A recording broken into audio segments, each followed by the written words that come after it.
from all the past courses and giving this to the effects.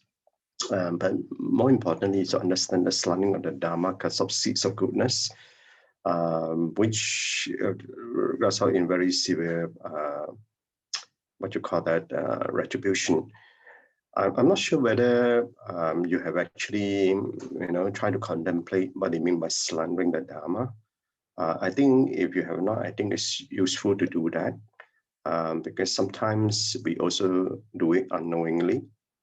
And then the 5 chronic and acute affliction lead us to deviate towards evil. So in Master's explanation, if we understand the past, we will have more insight into the present. Okay, so you all understand all these things.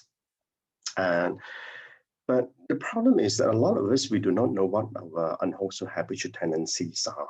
And that's mind because strong habits. And even amongst practitioners like ourselves, we do not know ourselves. And so therefore, we try to reflect. And I think most of the time we can say, yeah, I do reflection, but I think it's useful to actually try to find out as much as possible.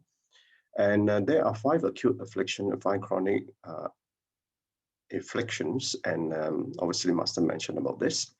So I try to map this out for you. There's the views of self, string views, deviant views, stubborn views, and views of deviant precepts.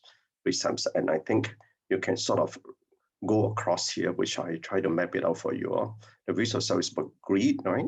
Extreme views about the anger, deviant views about delusion, stubborn views about arrogance, and view of deviant precepts about the doubt, okay, in the practice. So I hope this will help you to understand. So the negative effects, when it comes to the Buddha Dharma, we must not have doubts. Because once you have doubt, obviously it's okay to doubt, to seek, but doubt to hinder as negative, okay? So to seek is that you want to find out because you don't know and you want to find out, and that's okay. When we view the sutras, we contempt and devalue, and that is where all this karmic retribution come across. And yes, you all know, even in animal realm, starting from the lowest one cell life, all the way up from then to insects and to animals. Even amongst the animals, you got domestic animals, like cats and dogs, who seem to have a better life, especially those pedigree ones. So even for those who are born human, obviously the capabilities are down. And I think this lesson today also talk about why for human beings that are born in a certain way, why are they like that? And I think a few lessons ago, I shared with you as to why some people are born the way they do. And today I think Master explained that. So the lessons learned. There's so much suffering in a human life, not to mention the life of an animal. And that's what the truth of suffering is. So we need to be very vigilant in our ways and be mindful in our practice. And also more important is for us to change ourselves, to eliminate our habitual tendencies.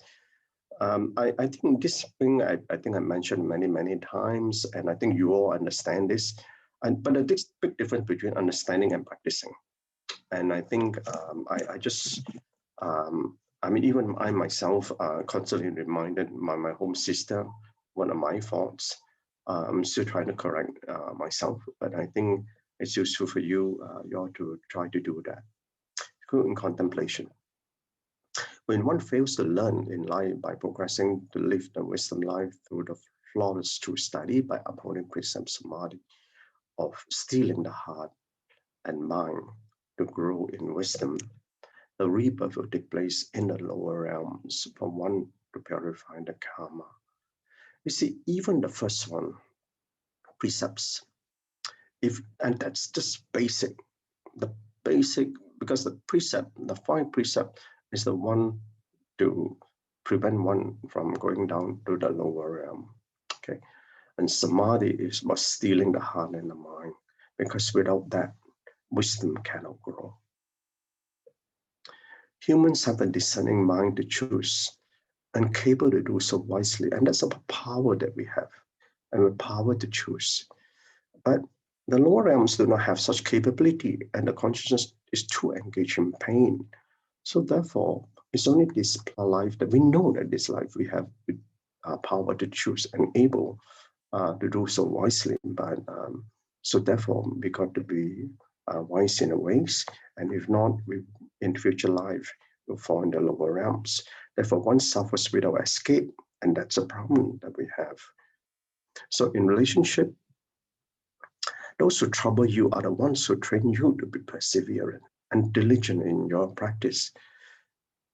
We talk about 6 parameters: generosity, morality, patience, diligence.